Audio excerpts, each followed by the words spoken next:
रामायण, वेद, उपनिषद और पुराणों के गहरे अध्ययन में हमें कई ऐसे रहस्यमयी प्रसंग मिलते हैं जो केवल साधारण कथा न होकर गूढ़ आध्यात्मिक संकेतों से भरे होते हैं। इनमें से एक अत्यंत रहस्यमयी और विमर्श योग्य प्रसंग है आदि ब्याही और आदि कुंवारी। ईशा के लिए एक रहस्य बनी हुई है। कौन थी वह नारी जो इस द्वैत स्थिति में रही? क्या यह केवल एक रूपक था या इसका कोई ऐतिहासिक और आध्यात्मिक आधार था?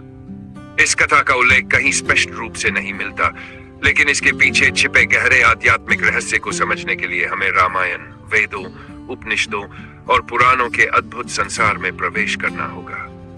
यह कथा हमें स्त्री के स्वरूप, उसकी आध्यात्मिक स्थिति और सृष्टि में उसके वास्तविक स्थान का ज्ञान कराती है।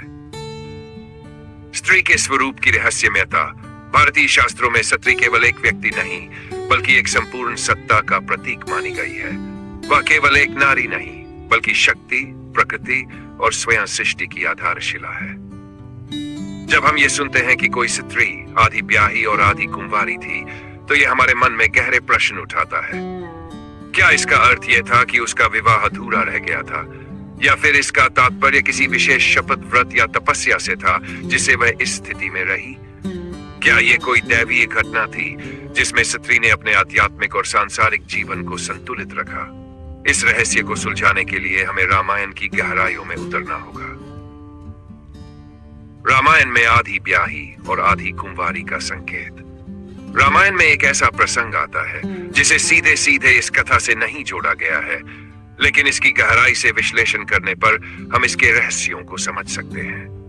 कुछ विद्वानों का मत है कि यह कथा मंदोदरी से जुड़ी हो सकती है, जबकि कुछ स्वयं सीता माता से संबंधित मानते हैं।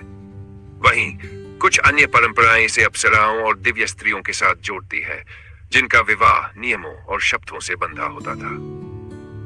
मंदोदरी का रहस्य। रावण की पत्नी मंदोदरी, जो परम विदुषी और धर्मनिष्ठा की मूर्ति थी, का जीवन एक अद्भुत रहस्य से भरा था। वह एक अप्सरा उत्पत्ति वाली नारी थी, लेकिन उनका विवाह रावण से हुआ। मंदोदरी के चरित्र में कई ऐसे संकेत मिलते हैं जो उसे आधी ब्याही और आधी कुंवारी की स्थिति में रख सकते हैं। मंदोदरी का जन्म मय दानव और हेमा अप्सरा की पुत्री के रूप में हुआ था। उनके विवाह से पहले यह कहा जाता है कि वे घोर तपस्या में थी और उनके मन में सदा एक शुद्धता बनी रही। जब उनका विवाह रावण से हुआ, तब भी उन्होंने अपने विचारों और अपने मनोभावों की शुद्धता को बनाए रखा। रामायण में ऐसे कई प्रसंग आते हैं जहां मंदोदरी का स्वरूप केवल एक पत्नी का नहीं, बल्कि एक गूढ़ रहस्यमयी नारी का प्रतीक बन जाता है।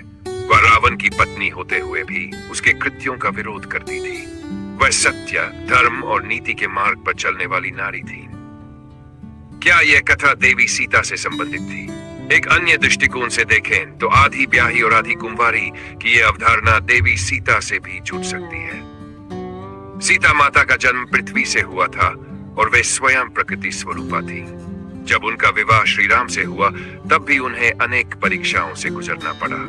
लंका में उनका रहना, अग्नि परीक्षा देना और अंततः धरती माता की गोद में समा जाना, यह सब संकेत देता है कि वे सांसारिक विवाह के बंधन से परे थी।